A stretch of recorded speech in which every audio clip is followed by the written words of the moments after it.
And my name is Aamir Jamal, and I'm Associate Professor at the Faculty of Social Work, University of Calgary, and board member of Canadian Association of Social Work Education, and also chair of the International Affairs Committee of KSB.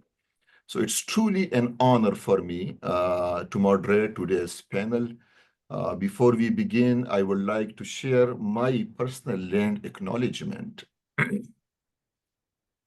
As a Pashtun man and a direct descendant of a colonized and repeatedly invaded region of Pakistan and Afghanistan by colonizers and a first-time voluntary immigrant, I acknowledge and appreciate to coexist on this beautiful land of indigenous peoples. I knowingly and unknowingly am impacted by global, complex historical, geopolitical, and transnational power relationships, and seek to share the land, resources, and space, and participate in spirit in a critically self-reflective, relational, and respectful manner.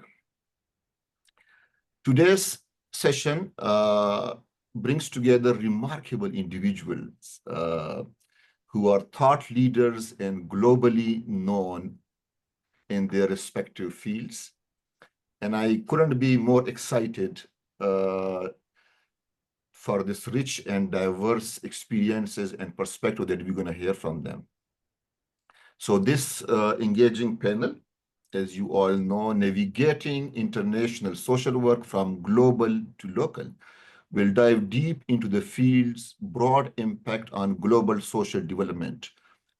We will try to explore how international social work not only shapes global social policies, but also adapts them to align with local realities and practices. And particularly in context of decolonial, anti-oppressive, and culturally sensitive practices. We will also touch on comprehensive understanding of international social work relevance, that how it relates to different Canadian and international social workers' work and policies, and how it influences in fostering ethical, community-centered change in a world that is increasingly interconnected, yet full of unique local realities. Conversations like these are vital for all of us. I will now welcome each colleague with brief intro and detailed bio will be shared in the group chat.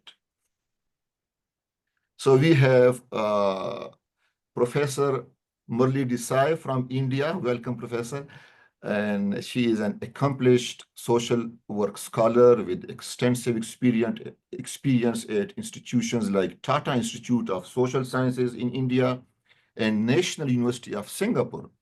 Her expertise lies in family-centered and developmental social work with a focus on indigenizing knowledge for policy and practice.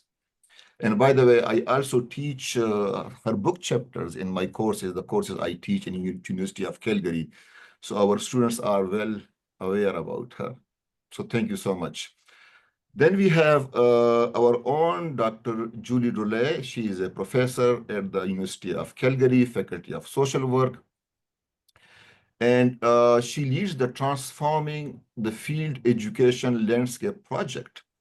Her research focuses on disaster recovery, climate change, and international social development. Welcome, Julie. Then we have Dr. Lynne Healy, and she is a Board of Trustees Distinguished Professor Emerite at the University of Connecticut and main representative to the United Nations for the International Association of Schools of Social Work. She has published widely international social work ethics and human rights. And I learned a lot from her work when I was a PhD student here in Calgary. And it's an honor that now her book is a required text for my courses. And our students are here and they would love to hear directly from the author. Then we are so honored to have Dr. Janestic and she is an associate professor at Makerere University, Uganda, with over 20 years of teaching and research experience. She leads projects on community resilience and has shaped social work education policy in Uganda and East Africa. Welcome and thank you so much for joining Dr. Janestic.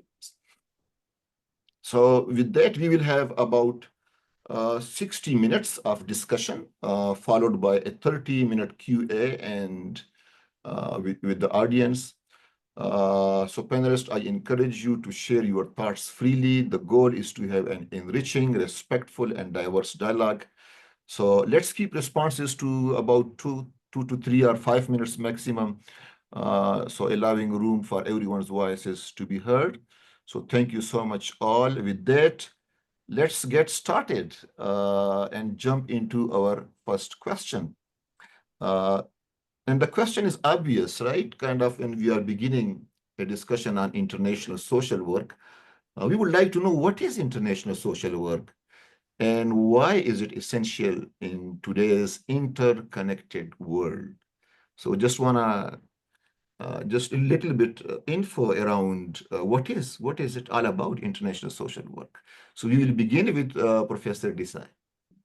I would like to start by thanking Professor Aamir Jamal and the Canadian Association of Social Workers for organizing this very interesting panel discussion and for inviting me all the way from India. So I'm happy to be here. Now, what is international social work? To me, all professions, all sciences, including social sciences and social work profession, are all international because they are all imported from the Western countries to the rest of the world through colonization mainly. And the higher education system itself around the world is an imported system. So yes, it has been international from the beginning and it will continue to be so. Now, what specifics we have in mind when we use the word international social? Three things come to my mind. One is all our problems are interconnected, right? Whether we take patriarchy or whether we take environmental issues or more than interconnected, I think they are all universal. So we can't say that patriarchy exists in one part of the world and not in the other part of the world. So that part of the world does gender-aware social work. No, these are universal problems. And so we need universal approaches. So it covers almost everything in social work. And then you have what you already mentioned about cross-country problems of trafficking or issues of adoption or refugees and so on, immigrants, which is increasing. So that would be the second category. The third category to me would be an elevation of the profession by learning from each other. That is what is international social work. When we are not aware of what is happening in other countries, our social work awareness remains limited.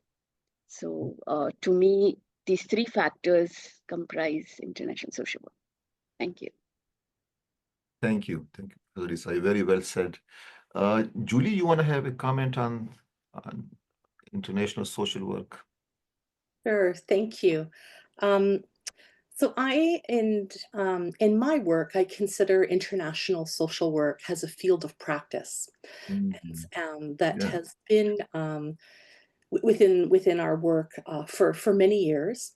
And it also looks at social work practice at the local and global level. And I think we'll talk a bit more about that today. As Murli said, many of the global issues that we experience today are interconnected, and there are local and global dimensions to some of these significant global problems, such as extreme poverty, forced migration, issues of environmental sustainability related to climate change and disasters. And so it's, I think, very important for us today to be considering international social work as part of social work education, and recognizing it as a field of practice that offers us an approach to consider the social dimensions of some of the challenges and problems that we face, but that these social dimensions are also interconnected to economic, cultural, environmental, and other political factors. And this field continues to evolve, and it's dynamic. And so it's very important for us to have spaces like this where we can come together and talk about what is the nature of international social work and how does it continue to shift and evolve in relation to our changing times. Thank you. Thank you. Thank you. Professor Healy, you want to have a comment? Greetings to everybody. I will apologize in advance for the fact that I think I'm coming down with a cold, so you'll occasionally see a tissue and the need to have a sip of water. But I'm so happy to be here today and with such wonderful colleagues, all of whom I know, so that I may slip into using first names instead of doctor, so apologies. I've devoted my entire professional career as an educator to thinking about these questions. But so much has already been said by Dr. Desai and Dr. Drolet in terms of my thinking. I tend to define international social work fairly broadly in terms of looking at it as action by the profession and its members on the international scene, and also in terms of problems that are shared globally. I really came to realize this past winter how based my definitions maybe are in terms of my own context in the United States, in that perhaps like Professor Drolet, I do tend to see international social work in terms of practice, because social work education in the US is very applied. It's a very applied field. And so I've found that if social workers can't see a way to connect with international issues in their practice or in their advocacy work, then it's very hard to engage them in this. So I see all of the dimensions that have been mentioned. I see it as practice locally in terms of the kinds of problems like migration and climate that affect us all and cannot be stopped at borders. I see it in terms of advocacy work, both domestically and globally, because I do some work with the UN. And I also see the importance of collegial exchange and learning from each other. And that's something, if you look back in the history of social work, you'll find this has been talked about and practiced almost since the profession's inception. Our founding mothers were involved in international exchange. They learned from each other. They traveled under great difficulty, and they saw the global as inherent in the profession. So I think for all of those reasons, international social work is absolutely essential. Thank you so much. Professor Twikirize, if you want to have a comment on the international social. Yes, thank you so much, and thanks for welcoming me to this webinar. I just wanted to add maybe one of my roles that might be important to this discussion is that the current secretary for the International Association of Schools of Social Work, if that matters. But I cannot really be far from what my colleagues have already said. I think about international social work in terms of system thinking that is really pertinent to social work. We talk so much about the environment, we talk so much about the interconnectedness, and this environment and interconnectedness, go from the local to national to international as well. Not only in terms of practices, but also in terms of the problems that we deal with. The problem that might affect a young person in Uganda could be a universal problem I'll just give you a quick story, a personal story that happened last year, early 2024. My niece, 14-year-old, was trafficked from Uganda through the international airport and went through Tanzania, and fortunately was rescued after 5 days at the border of Tanzania and Malawi. And she was in the hands of a lady that had a Swiss passport. And the investigations showed that the person behind the planning of this trafficking was actually based in Canada, right? So you have so many countries involved in a problem of trafficking, human trafficking. And so I thought about if a social worker in Canada or in Uganda or in Tanzania were to deal with this particular situation, including helping just the parents of this child. Yes, it could seem as if it's a local intervention, but behind this local intervention, you have a universal problem, extremely interconnected between countries. So if a social worker has not been exposed to this thinking, international thinking, interconnected problems, then they would sort of have challenges trying to wrap their minds around a problem like trafficking. And of course, there are so many other issues that we can talk about now. In my own country, far away from the USA, but right now, if you know how many people are jobless, how many people cannot access drugs, how many people are so desperate just because of a policy somewhere very far from even what they don't know about, right? And so my thinking is about international social work is related to this global interconnectedness, not only of the problems, but also of the policies, and both local and what we call global policies. Thank you so much. I'll stop there for now. Thank you so much. In this conversation, Professor Desai just a little bit alluded to something. I'm thinking if we can explore a little bit more. She mentioned in the beginning that social work kind of Western phenomena and Western values being imposed in some ways when we take social work from this part of the world to global South or majority world, I will call it, right?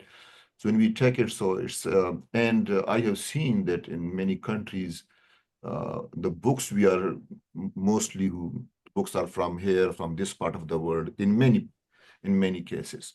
So how we can relate to this challenge of this dominance of Western values and methodologies in social services, which are taken from global North, global South. And so if you can, Professor Desai, if you can a little bit explore, elaborate on this for us.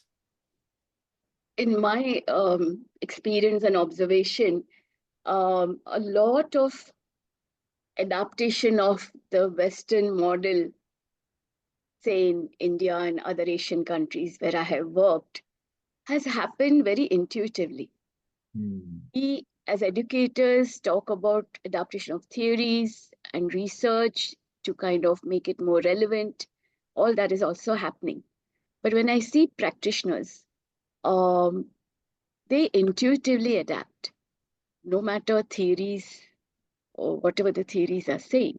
For example, a lot of casework textbooks are very individual oriented, at least historically. But practitioners will always be more family and community centered. They cannot work in India without the family and community context. So you don't need any theories there. Another thing that has happened automatically is practice wisdom. Now, international social work recognizes that as an important source, for social work education and practice. But practitioners for decades from the beginning have used their practice wisdom and not gone by a particular model or a particular theory. And I'm talking about historically, those are very important in social work profession. Third thing is the individualistic West has often more or less given importance to freedom of choice for individuals. And in the Asian context, it's the duties that are given more importance. You're supposed to do this and you are, obliged to do that and so on. So that combination of, collectivism through duties also comes into practice automatically. So these are what are coming intuitively, automatically in practice. But I also see, and I know it probably is coming in your next question, that the international definition of social work by ISSW and IFSW have also brought in a lot of these diverse foci or approaches or factors that play an important role in social work into the definition. So we can look at that a little later. Thanks. Okay, like kind of we can say that there is this journey in which now slowly and gradually local social workers in their own context, in their own practice, are using indigenous knowledge and local wisdom of elders in their practice. However, still in many ways, in terms of pedagogy and curriculum and teaching, we still have those Western theoretical frameworks. We are still, that's right. Yeah, that is still there. Anyone else who'd like to comment on this piece? Professor Healy, you want to have a comment on this journey? Well, one thing that's been suggested many times, I think, is the need for increased Indigenous knowledge that is actually translated into publications and can be used in education. And, it's a difficult topic. And I think there's some things that have happened in academia that have really impeded this in some ways. Perhaps it's another form of neo-colonialism. Yeah. But I've heard from scholars in the Caribbean, in South Africa, even in Israel, that there is resistance in their universities to giving credit for publications unless they are in the major predominant English language journals published in the US and Great Britain. So that it becomes very difficult to really expand and appreciate locally generated scholarship. So I think as a profession, we need to try to push back on that. I'm involved with a journal that's struggled to gain hold in the Caribbean. And it's just very difficult because the Caribbean professors are being pushed by their schools to publish in US journals and not to publish in their own journal. So there are many ways in which we reinforce some of these negative practices around knowledge that is more diverse. That said, there are other contexts where things are happening. In Japan, for example, there's an institute that has formed around trying to define and promote Buddhist social work.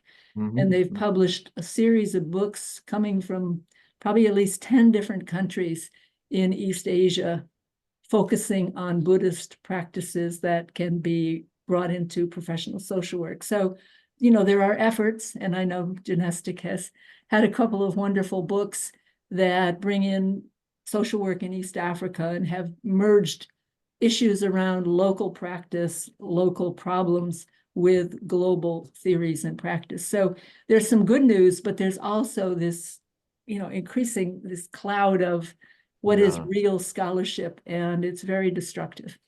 Yeah, and they have to, as you said, like I also encounter many in Global South that they are pushed to publish in English and journals and, and of those higher standard, they call it in those countries. So then they are pushed to, so there's a big kind of challenge. And you are right that there is some progress. I have also seen, for example, in some context in the Arab world, Islamic social work and Islamic counseling, and some of those are also emerging. Janestic, you wanna have a comment on this part, on this journey, I would say. Yes, thank you so much. I'll just pick it up from Lynne's submission on publications. I just wanted to add the issue of, yes, we are being pushed to publish in international journals, but Yeah. these journals are not even open access. So I'll do research, I'll publish from Uganda, but the Ugandan audience almost has no access to what I publish. So how does that local knowledge then get disseminated? But what we did about 10 years ago or something, in thinking about decolonizing and indigenizing and appreciating the challenges that we face with Western-oriented materials and models, and etc., we thought that the beginning point was to engage in local research about this indigenous practice and indigenous knowledge and engage with the communities, and so that we begin to validate this knowledge and wisdom as scientific. And so, yes, so once we had done research and it's been ongoing, we said, okay, let's write text so that if it's written, then it could be disseminated across beyond boundaries, and it could be integrated in the scientific body of knowledge, social work. So that's how we have tried to do it. And it's challenging, but we are still, of course, you need resources to engage in research. But if you are aware of what needs to be done and you have the determination, then you can gradually rally people around you that begin to think in the same way. And then secondly, quickly, is we have, maybe it will come later as we discuss, but we have thought about transforming our fieldwork, so that the students can go and be placed right at the grassroots, engage with the grassroots communities, and begin to pick the values, to pick that wisdom, to pick the practices. And then when they come back and write their research and present in seminars and all that, we also are encouraging joint publications with the students so that the local knowledge begins to go international and begins to get into our curricula. And finally, about what else we are doing from the International Association's perspective, just thought about these excellent examples that happened recently with the Global Agenda for Social Work and Social, I think the Global Agenda for Social Work, spearheaded by the International Association of Schools of Social Work, the National Federation of Social Workers. We have a new agenda, from 2020 to 2030, and, with focused themes. And probably some of us will be aware that for the first time, we are seeing indigenous concepts and ideas being fronted at the international social work, platforms as themes. The Ubuntu, as the first theme. And then the last 2 years, we borrowed from the Latin American, concept of Buan Vivia. And in 2026, when we have the global conference in Nairobi, Kenya, the theme is revolving around a local concept again of Harambe, collective effort and, promoting intergenerational solidarity. The beauty about these platforms is that ever since, for example, the Ubuntu theme was launched, there has been increasing interest in the indigenous concept. There's been increasing publications focusing on that, and many other initiatives. And what I like most, finally, is that these words or concepts remain in their original form. There's no effort to translate them except to interpret and attach meaning. So you'll find somebody now in the UK talking about Ubuntu, someone in Nigeria, Canada, wherever talking about Ubuntu or Buan Vivia. And I think that's a way of democratizing knowledge and influencing international, social work with local knowledge. Thank you. No doubt. Thank you so much for sharing that. And we've been basically talking about and discussing, learning more about Ubuntu here in our classes, and amazing, it's fascinating concept. And these concepts from those communities emerging, that wisdom. And one of the challenges in the field I have seen that knowledge is often in poetry, in stories, right? And those stories and that poetry and this oral traditions are not finding its place in international journals, right? So there is more and more, there is a lot more work need to be done in those kind of ways. So those knowledge can also be respected and appreciated. Julie, you have a comment on that or any? Maybe just to add, I think when we look at the practice of international social work, there is a lot for us to contribute in the international stage with our social work values and, our enduring focus on social justice. And so I think it's important for us to understand the history of social work and how it's spread across the world through colonialism. We also need to value that local knowledge and particularly the lived experiences of people who have often not had a voice in history. And I think we're starting to see in social work practice a revaluing of people's lived experiences and voices, engaging directly with service users in a variety of contexts to inform our work.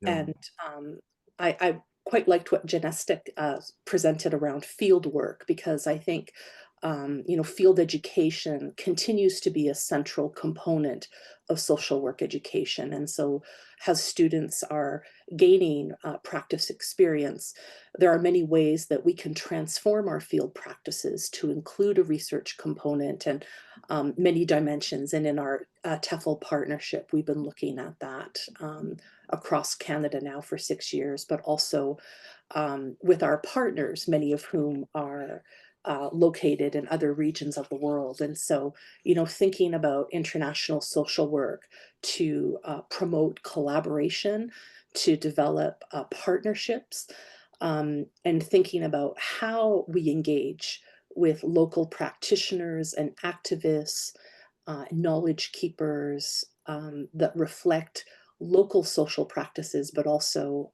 exchange those learnings at the international level as well. Thank you so much. Yeah, jumping into the second question, but I want to mention here that we also had a panelist, Professor Liza Lorenzetti, but she couldn't join us today because her daughter was not well. So she had to be with her daughter. So yeah, so how we already already discussed about it, but just how we define international social work in a way that acknowledges and respects epistemologies and cultural practices with the historical imposition and all that and global practice. So how we define, I know Professor Desai and Healy also, Professor Healy also define it in their books, but just want to, if a little bit elaborate on that. So Professor Desai, if you like to comment on how to define international social work. Well, I think it's always been very challenging to define social work. And, in this sense, it's also a challenge, I think, to define international social work. However, we can try. and again, I do think it is a field that's evolving and it's dynamic. I think part of international social work is an interest in global issues and global challenges, and thinking about what is the role of social work in addressing some of those global issues, for example, poverty, and addressing inequalities. And how do we do that in a collaborative way that's culturally appropriate, but also context specific? So again, that the influence of local and global factors and the interconnectedness of many of the global problems and challenges that we're experiencing. At the same time, what makes it challenging is that within international social work, and similarly in social work, we recognize multiple perspectives that influence our knowledge and understanding, diverse epistemologies, many worldviews, and many different social systems that impact, what social work looks like at that local level. And so I think in really thinking about, how do we define international social work? I think we need to have multiple perspectives that bring in our social justice and human rights orientation and thinking about a global approach, but also recognizing the importance of Indigenous and local knowledge and multiple knowledges that inform this epistemic pluralism and the diversity of knowledges, whether those are oral traditions, storytelling, community-based practices. So maybe I'll stop there and let other panelists add on to that. I certainly agree with Julie's points.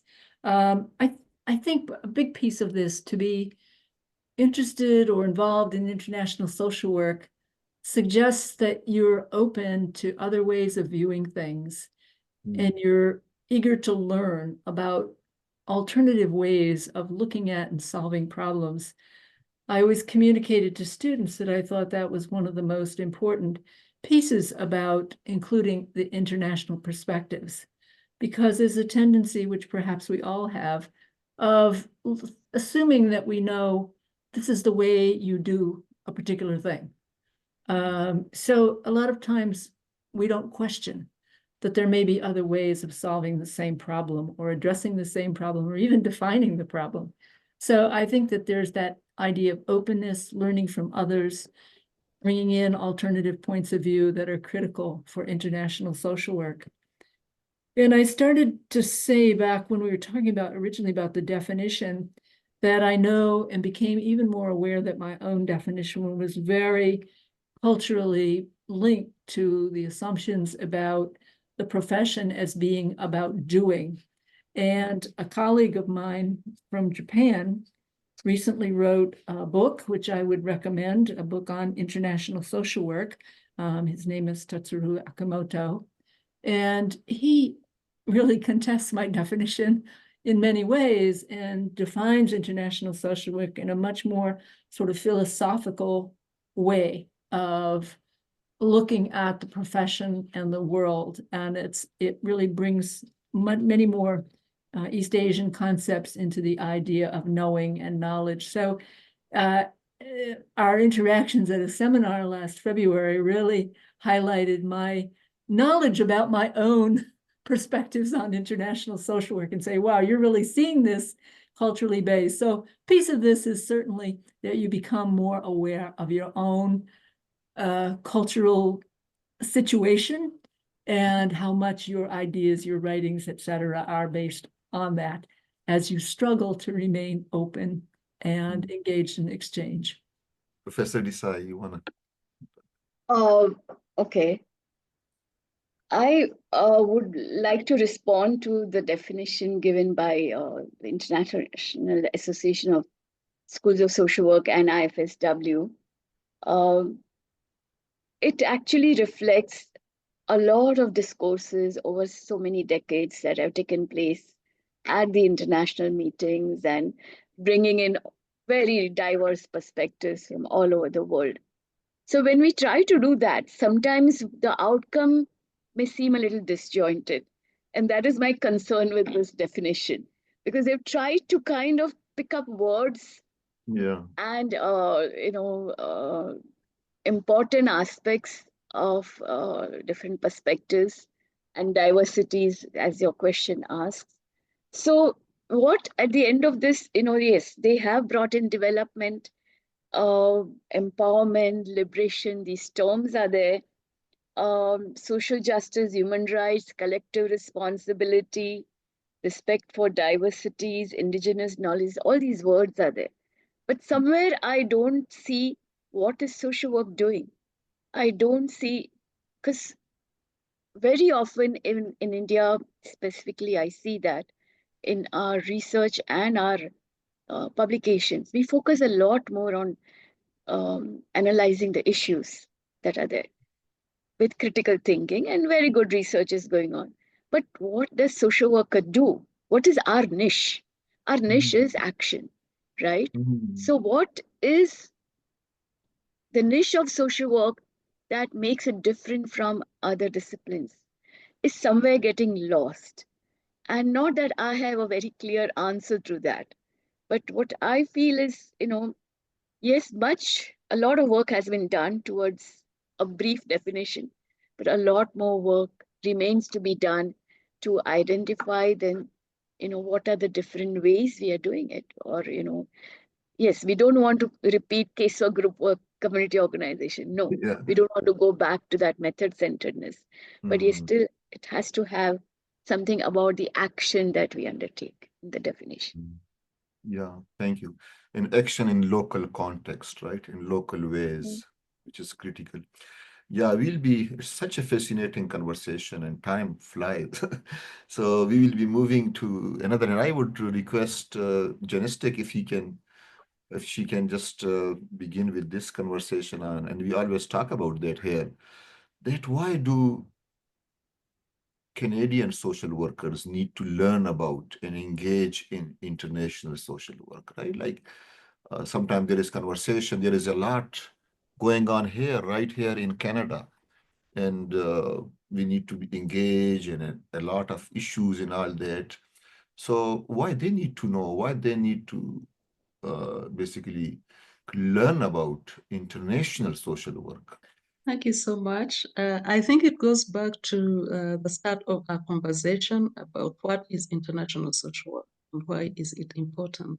And Canada does not exist in a vacuum, and it's not separate from the happenings of the world and the universal values or the universal problems that the world is confronted with. And so a social worker in Canada definitely must engage with the issues of interconnectedness of the world.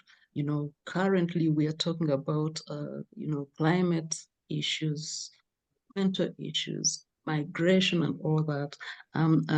I do not know much about Canada, but the little I know is that, for example, Canada is a recipient of so many people from across the world, isn't it? Right. And so you have a population that is multicultural, you have a population from diverse backgrounds, and there's this whole inflow of people from all over. So you a social worker in Canada does not even have to cross borders to claim, yes, that they are engaged in international social work. And if they are working with migrants and refugees and all the problems associated with that, it's international. They must understand the international nature of migration, be it labor migration, be it forced migration, and issues of human rights. Okay, I guess as a country, you espouse issues of human rights, and human rights are universal in nature. So if you want to engage at that level, then you have to work within the frameworks that have been offered to us at the international level, and Uganda has them, Canada has these frameworks, and how you translate these frameworks to the local does not necessarily mean that now you're only engaging with the local. You're still engaging with human rights issues internationally. And of course, there's another straightforward dimension that Canada is also a giver of funds. It's a donor, right?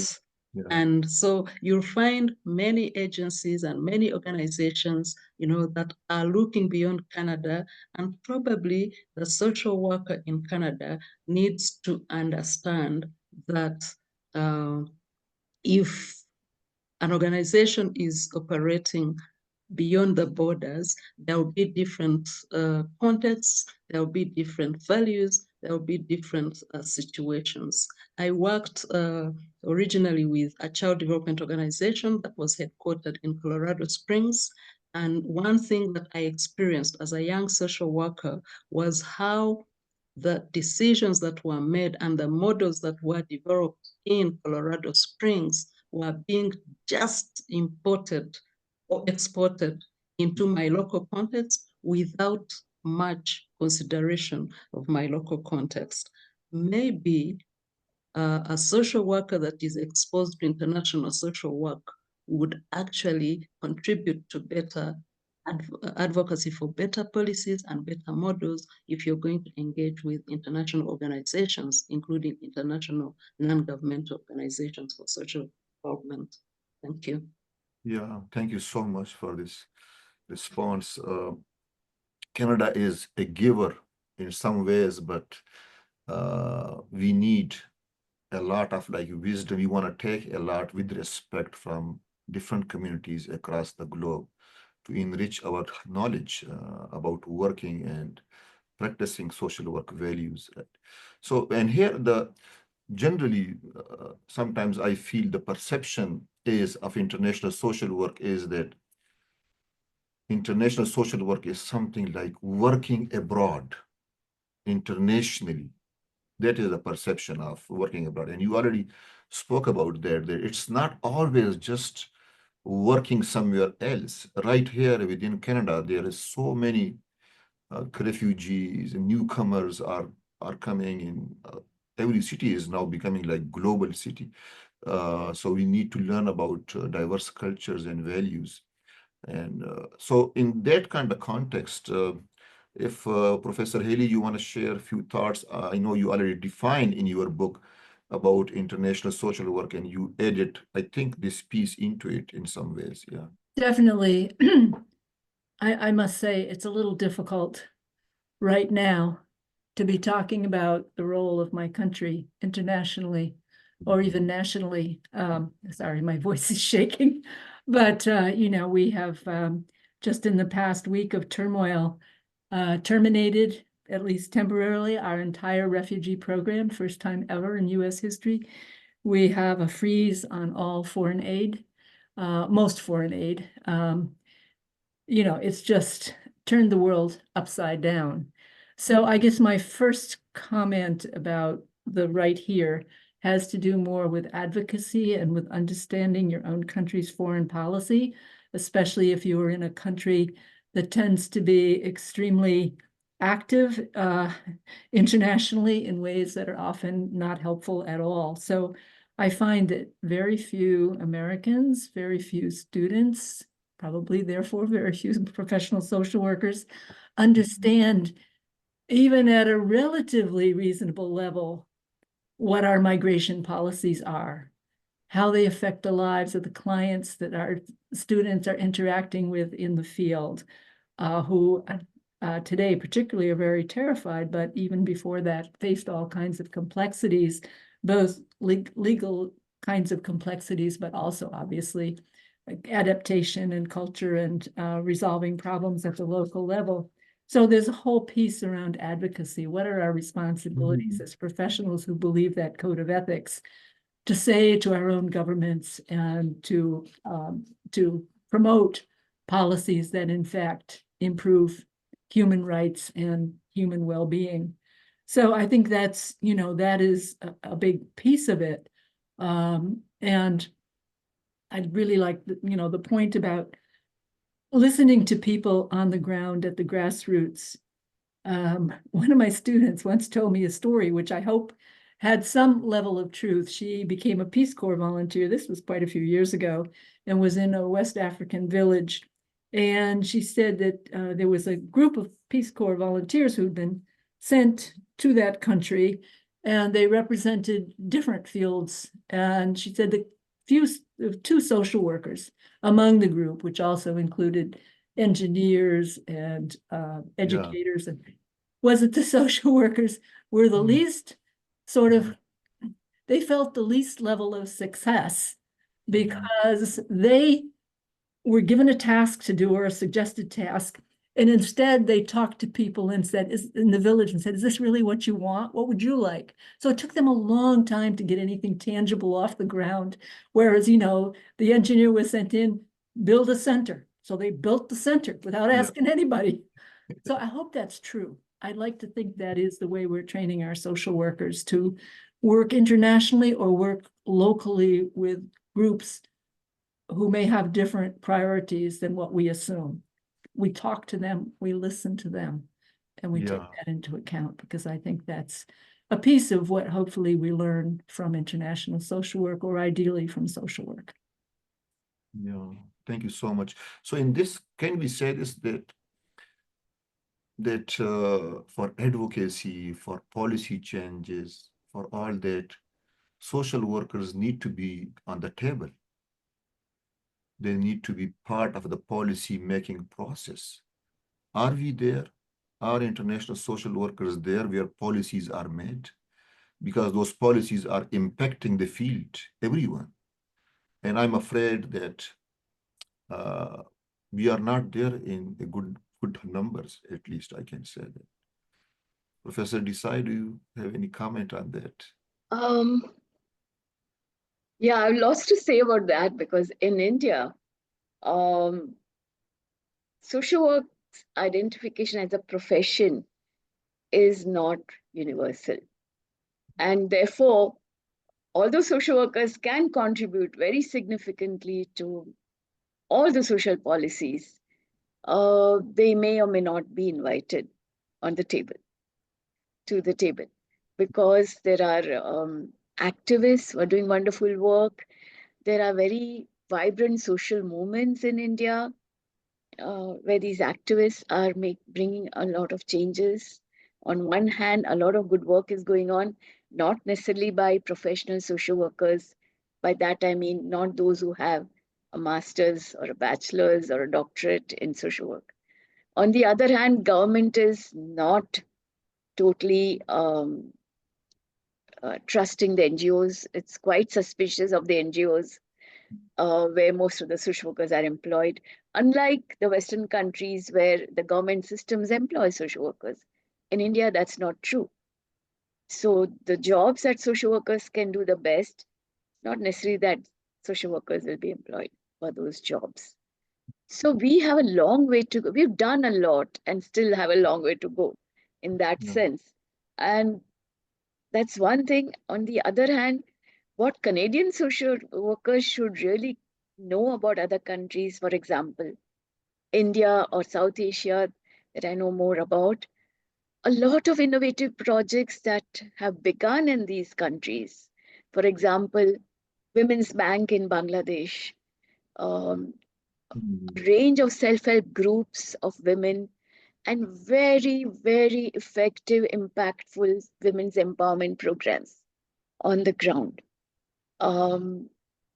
Lot of social work contributions at police stations, in settings which I have not seen in the US or Singapore or Korea, wherever I worked. Social workers are playing an important role, even say, for example, for under trials. In family courts, social workers are playing very important roles. But these are all innovative projects. They are not universal projects. That's one thing. Secondly, very few of these innovations are documented very well. So since practice wisdom is so important, the practitioners are doing an excellent work.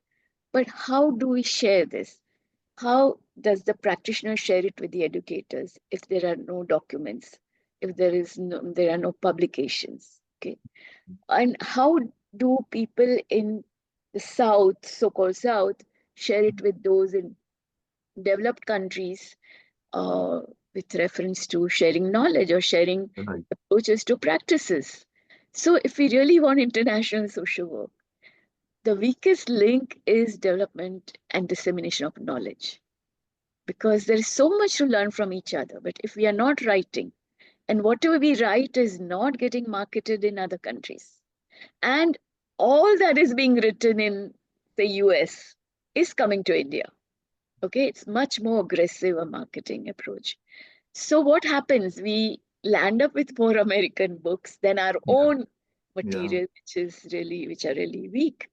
So this is a weak link that international social workers really need to focus on, how to promote and strengthen knowledge development and dissemination. Very important point, yeah.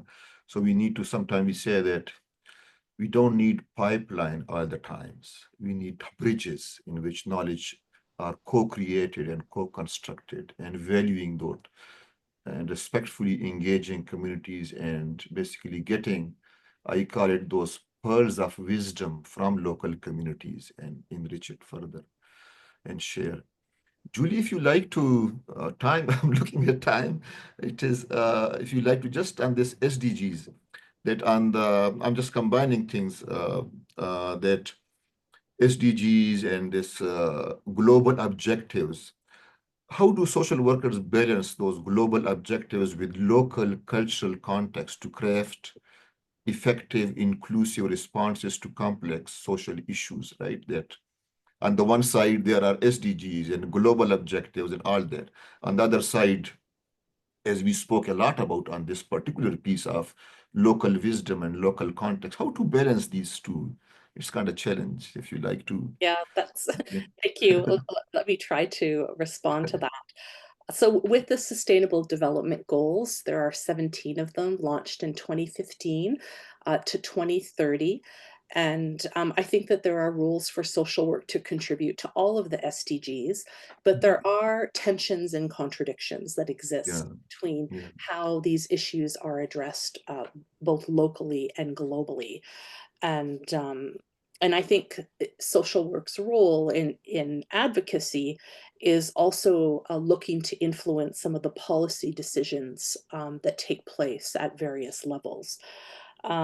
In some of my work, I've been particularly interested in SDG 13 on climate action, and recognizing really the crisis around our environment, and the sustainable development piece looks at sustainable development that will be sustained and not impact future generations in negative ways. And so when we look at some of these complex challenges that really, I think, are the part of the foundation of the SDGs, I think it really calls on us in social work to think about how we work with other disciplines, and how we need to really also think about how do we build these partnerships and create relationships that will address some of the structural inequalities that we see in our world that are also kind of encompassed within the SDGs.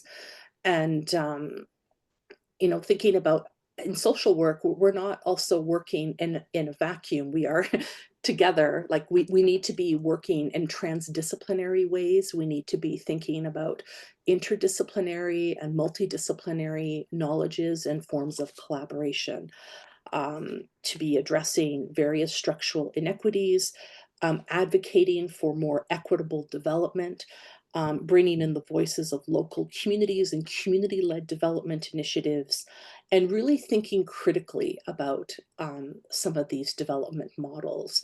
And many of the SDGs are not going to be met by 2030. And this is partly because of the COVID-19 pandemic and what we're seeing with rising poverty in Canada and also in many other countries. And so, as we start to think about what's going to happen in 2030 and visioning ahead towards the future, we're going to need to think about how are our local priorities going to inform a new global agenda that is going to look different. So maybe I'll end it there. Thanks. Thank you, Julie. Anyone, if you like to comment on this challenge, just one more comment. I'm looking at time. I think social work, I've been engaged with a committee at the UN as a representative of the International Association of Schools of Social Work, and I've served on the NGO Committee on Social Development. So we've been following certainly the SDGs. And it was interesting, several years I've had student interns, and one of my students asked me, how is social work unique at the UN? And my first reaction was, maybe that's not the important question, to be unique. Maybe the important question is, how do we work collaboratively with other disciplines to advance social work values and goals in the work of the UN? And so, I do think that that's critical because it's a very interdisciplinary space. And sometimes, at least in the US, social workers they would rather promote the profession than engage seriously in interdisciplinary work. Now, the interdisciplinary work at the UN is different than what you might experience in the healthcare setting, for example, domestically, but it is very interdisciplinary. So I think that working collaboratively, but not losing sight of social work's core value and missions, which is very compatible with many of the SDGs, if not all of them, is probably the way to proceed. And it's being done, but is it being done enough? Of course not. The SDGs will certainly fail to be met. But I think some good efforts, are being made in places, including locally. Some cities have adopted some of the SDGs to work on locally. And it's, many of these are just as relevant in the US, things like maternal mortality, water quality. These are things that our localities are struggling with, even though we tend to think of them as problems elsewhere. So lots more could be said on this, but we don't have time. Yeah, thank you. Thank you so much. Such a fascinating conversation. And we have a lot of questions, so we will try to respond to those questions as many as we can in terms of time. So I have first question, probably, it's from Pakistan to Julie, from Waqar Ahmed. If we define social work as a practice to explore the social aspects of issues around us, it definitely brings social actors in policy sciences. How do you feel government is located in such a socialized environment of decision making in collective lives or state? I'm understanding this question to perhaps consider what role social work might have in social policy, potentially, and Yes. and I think there is a role for social work in social policy and considering public social services particularly, and how various services and programs and supports are delivered. I think too, when we look at social policy considerations, there's also a role for social work in social protection initiatives. And this has been an area of interest in recent years in exploring how cash grants, pension systems, and other supports for education and health services can be delivered in different areas of the world. And it's an area that I've personally been involved with in some different ways. And so I do think that, again, though, social work needs to be able to sit at the table and collaborate with other disciplines, other social sciences, health professions, in really coming together to address what is often a complex issue, which is how do we address poverty and other inequalities. And I think that social policy and social protection initiatives have a very critical role to play. But again, we need to understand issues around taxation systems, and we need to understand redistribution and consider sometimes the unintended impacts of social policies. And it's quite complex, but I do feel that there is a role there for social work, if I'm understanding the question. Thank you. Yeah, thank you. Thank you so much. Another question is, I am a PhD student from Brazil. It's a kind of ideology related question. My question is, do you believe that social work guided by Marxism can present itself as a possible impediment to the development of pluralism and the internationalization of the profession? Professor Desai, you are smiling, and I basically use your stuff on this. Because it's worked a lot on ideologies and social work. Yeah. Marxism has played a very significant role historically in taking social work to the level at which it has reached today in terms of addressing inequalities based on class, right? If it is seen as a historical development of a construct and its impact, it's very significant. But you can't pick up something from history and put it today on the table and say that it's harmful or it's useful. No, you can't do that. So ideologies have to be understood with reference to why did they come, in what context, Yeah. and what implications they had, especially in, for social work, social problems and social work interventions. So where we are today, each of these ideologies have played a role, feminism or ecologism or Marxism and so many others. Yeah. So we need to understand the contribution of each of these. And today where we have reached, it's a combination of so many ideologies. And that's the journey. You used the word journey and I liked it. We need to see social work as a journey and development of different paradigms, that we have reached today. And again, tomorrow it'll be something else, something new happening. So we can't look at Marxism out of context. Yeah. Okay. Okay. Great. Thank you. We have a question for Dr. Healy. I worked as sector commander in UNMID back in the year 2011-12. Our main mandate was related to security and law and order issues. But the social work, such as security and rehabilitation of IDPs, were also taken care of. The mission was terminated in 2020 formally, but the social work, such rehabilitation of IDPs, remained an unfinished task. Why international community and UN failed to compel the Sudanese government to respect international law and ensure human rights? It can be applied in many other cases too. Yes. I mean, human rights law, I think, is extremely important for social work because it expresses a number of very important values and actions that social workers believe in and think should be taken. And some of the other materials, if you really dig deep into the human rights materials and some of the detailed explanations of the treaties, they're very useful. That said, the weak point of the human rights machinery is enforcement. We don't have strong enforcement of human rights violations across the world. And some of that is, well, a lot of it is because of international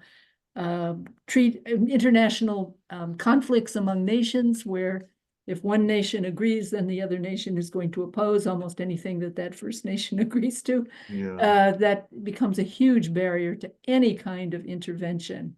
And the value of national sovereignty really trumps most of this of human rights law when it comes to decisions by the UN. So, there are limited kinds of accountability.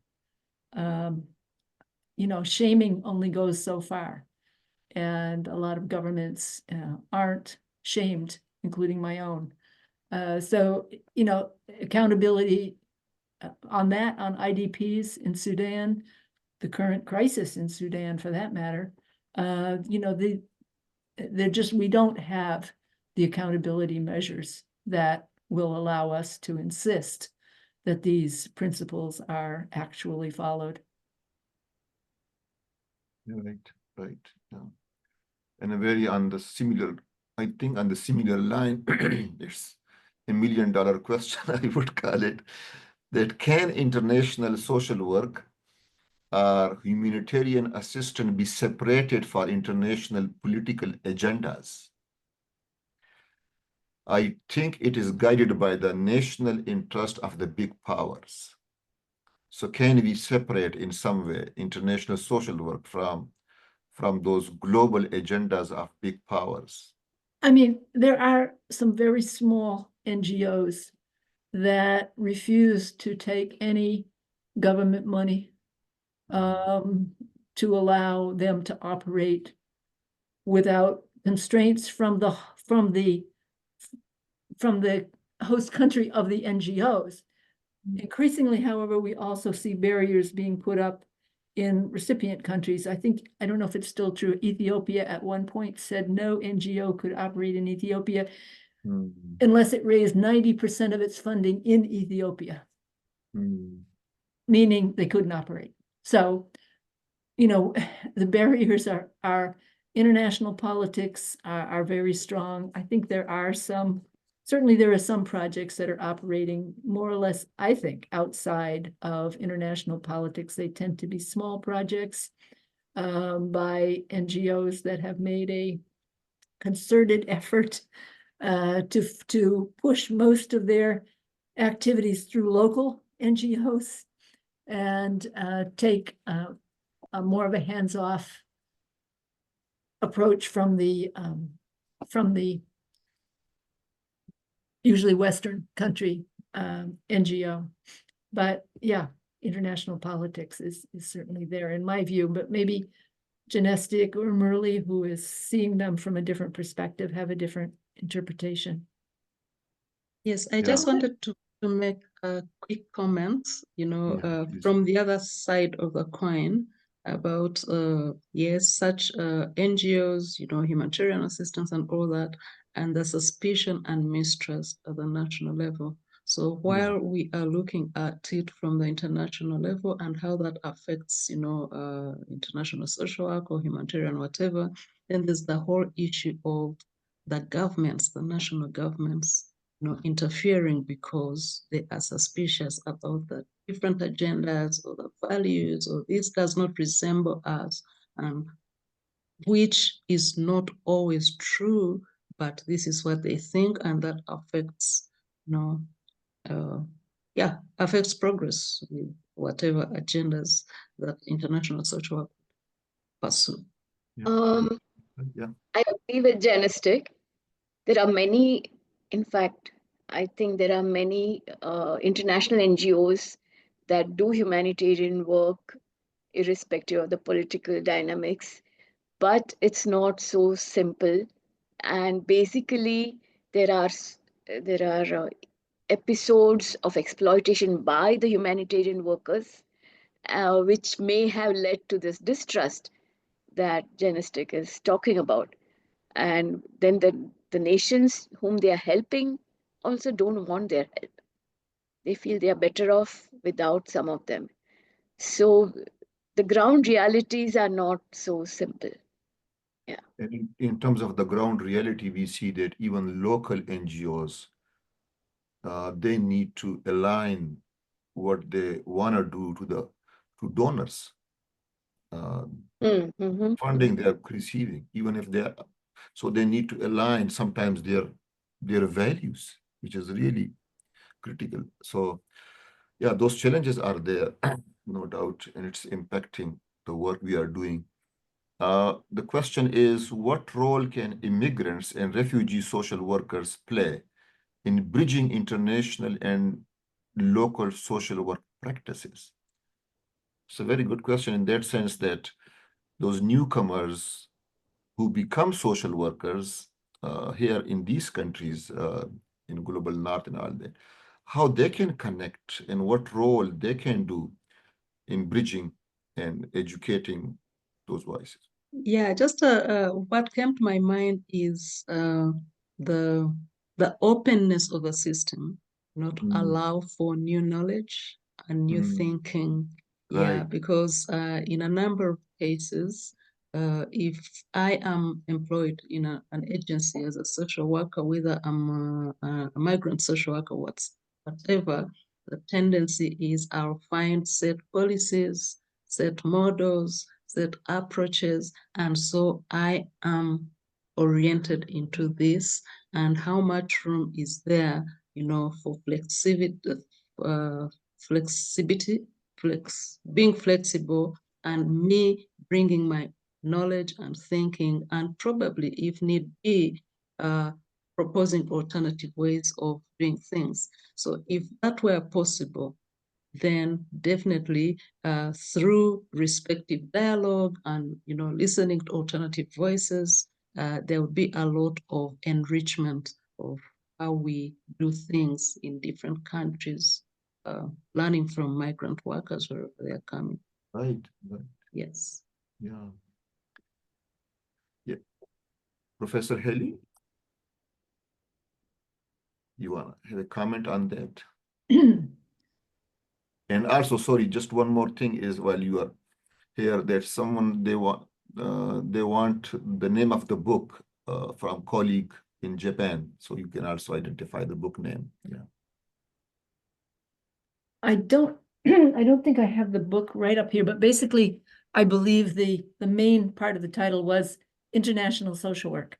Okay. The author, however, that you would need to look for it, the surname is Akimoto, exactly how it sounds, Akimoto. Okay. So you should be able to find it with that. It was published in Japan and in English, and hopefully you can find it that way. There's actually two versions of it, both very recent publications. Okay, I think that agencies in the United States would be very wise to listen to their immigrant staff, because oftentimes they're dealing with populations that are struggling with the immigrant experience. We have in the city I'm near a very large population from the English language Caribbean, and there's frequently conflicts with social service agencies around family issues, especially child rearing practices. So there, I think immigrant social workers can be very useful in sort of translation, and I don't mean language translation, I mean translation of different values and different ways of handling the conflicts between Connecticut law and immigrant values. Another interesting piece of this, though, which became more obvious through an exchange project that we had with the University of the West Indies, it lasted about almost 30 years. Many of our immigrant social workers had been settled in the US for several decades. They had not kept up with what was happening at home. So their knowledge of child welfare law in Jamaica was very limited. And only when we began really using our exchange to bring local social workers, including immigrant social workers, together with some of our exchange professionals from Jamaica, did some of these conversations take place about what was the realities. And, they were very surprised to hear that Jamaica had established mandatory reporting laws and an Office of the Child Advocate, which they had no idea about. So I think international social work is complex, and there are different ways of dealing with these complexities. And maybe they go back to that idea about being open to many forms of information and dialogue and listening to each other. Thank you. And Julie, like we think here in our faculty, we are using basically knowledge and wisdom of those international social workers who are from those countries in global south and now practicing here and coming to our classrooms, and also in Liza, Dr. Lorenzetti class, journey guides. So those journey guides are from local communities, from different backgrounds, and coming to classrooms and talking about it.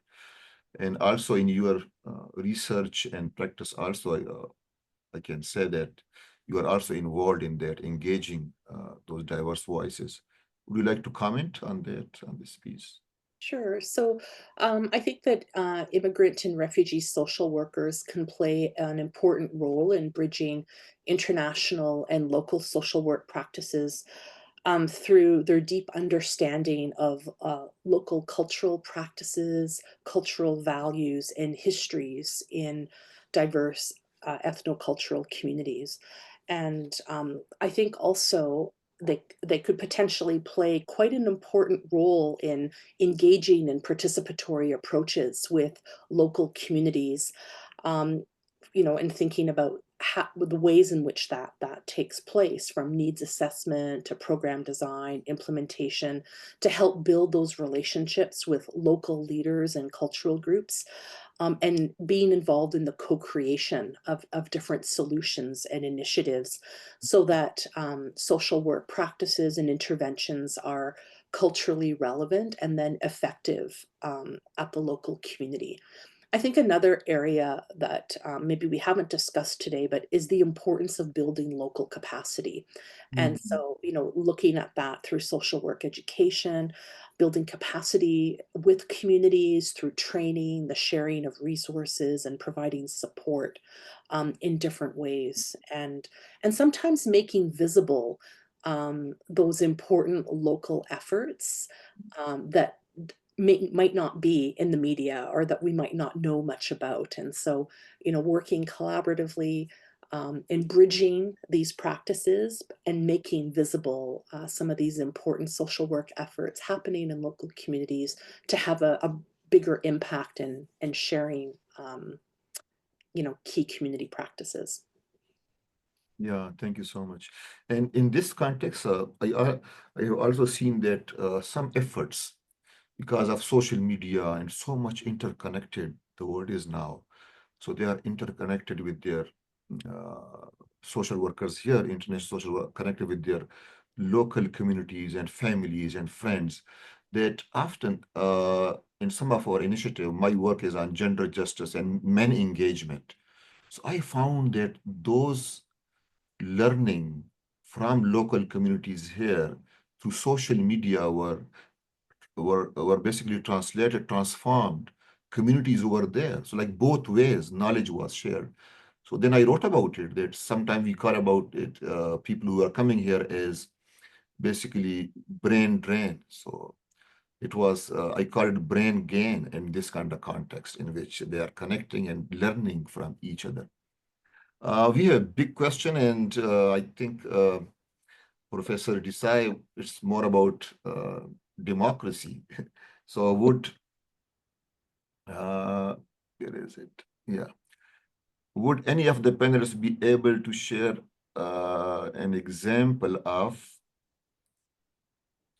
for a successful international social work intervention that was effectively adapted to a local context? But there was a question before, sorry, Carl question, yeah. This is what they were talking about. From PhD candidate at UBC School of Social Work, I was wondering if the panelists might speak to the relationship between international social work and democracy. I'm Professor, not sure what, yeah, I would like to respond to this. I'm not sure what the student has in mind when he says it could be just social work and democracy, it could be international social work and democracy, which would be different. Is he talking about democracy in the political sense at the country level, or democracy in functioning? Democracy in functioning has to be integral part of social work, and it has to be part of what we call group work, social group work, right? That method is fascinating if democracy is at the core. And the way I have enjoyed that method for preventive work or for healing work at different levels, it's fascinating if the process of consensus building, process of facilitating learning in every way, if the democratic values are applied, the results are just fascinating. So I don't see how democracy cannot be linked to social work, but why the student has asked international social work, I'm not sure. So if the student means that whether social workers can change social policies at the national level and make them more democratic, yes, I think, yeah, you think so? yeah. Okay. Social workers have made significant impact on social policies in many countries, but political policies, I don't think social workers have made important impact. Yeah. I don't think so. Okay. Okay. Thank you. Just one last question. I'm looking at time, and a very important question, I would say. We can close with this question that, and anyone can just jump in if you like to respond. Would any of the panelists be able to share an example of a successful international social work intervention that was effectively adapted to a local context? Like whatever you were talking about throughout, is there any good example for that? Yes, Janestic, you are smiling, so you have something to share. You know, I mean, it's a very tricky question because Right. you know, you don't know where to start. You don't know which example is valid or not valid. But I just wanted to give what we are engaged in, and I think it's international social work. You know, trying to enhance local voice, the inclusion of local voices and practice wisdom, and you know, community engagement and stuff like that. So we came together. It involved about 5 countries in Africa and also in Europe. And we thought about how could we make sure that the universities, the academics are engaged proactively with the communities to inform curricula, but also to cause changes at the community level. And we codenamed it Community Social Labs, you know, building resilient communities through inclusive education and community engagement. And what has happened is that we are currently writing a book on it because of the success of that innovation, which is international, I believe, you know, from the way it emerged. Tanzania had a different way of implementing that in their context. Rwanda had a different way of implementing it. Uganda had a different way. So it wasn't necessarily, you know, universal application, but translated at a community level. And if you listen to the stories of community engagement and what that is generating in the various communities, you'll say, okay, this seems to be a universal idea, but it is being implemented in context-specific spaces, and all of it in 3 countries so far seems to be producing positive results in terms of tackling issues of child abuse at the community level, tackling issues of teenage mothers and employment and other issues. So I would believe that that's a good example of, you know, cross-national engagement and ideas, sharing of ideas and implementing locally, you know, in a successful way. I don't know if that makes sense, but that's what came to my mind. Totally, it was a great example for that. I think our time is up, and thank you so much. There are so many questions, so much interest you can see across the globe in this conversation. And as Professor Desai suggested earlier, that that journey will continue in terms of policy and context and learning. And I see that one key focus of the conversation was respecting and appreciating and collecting and harvesting local knowledge, and which is more sustainable and effective, because that social change, I own it because it's coming from me, right? And I do have solution. So appreciating that local wisdom was critical, and the role of social work, not just in practice, but policy changes, and to be on the table to making those policies. There's a lot need to basically we continue, and we will continue in various other webinars through the platform of KSV, Canadian Association of Social Work Education, and University of Calgary. I'm really thankful to all of you. Thank you so much, Janestic, for joining, Professor Desai for coming here. Lynne, Healy, thank you so much, Professor Healy, for joining us today, and Professor Drolet. Thank you so much, and really appreciate your time and your like wisdom here today. So we will close the session, and Karen is sharing my email as well. But I would also, before leaving, I should never forget this, that I must thank. There were many people, amazing people behind the scene and working to organize this panel, and I want to thank Karen, first, she's from Calgary, and from Kesvi, Anita, and Carol, who is Executive Director of Canadian Association of Social Work Education. Thank you, Sophia, Tamsin, Laura, and interpreter, Shirley. So thank you so much, everyone, for your work for months to organize this panel, and the journey will continue. Thank you so much, everyone. Take good care of yourself.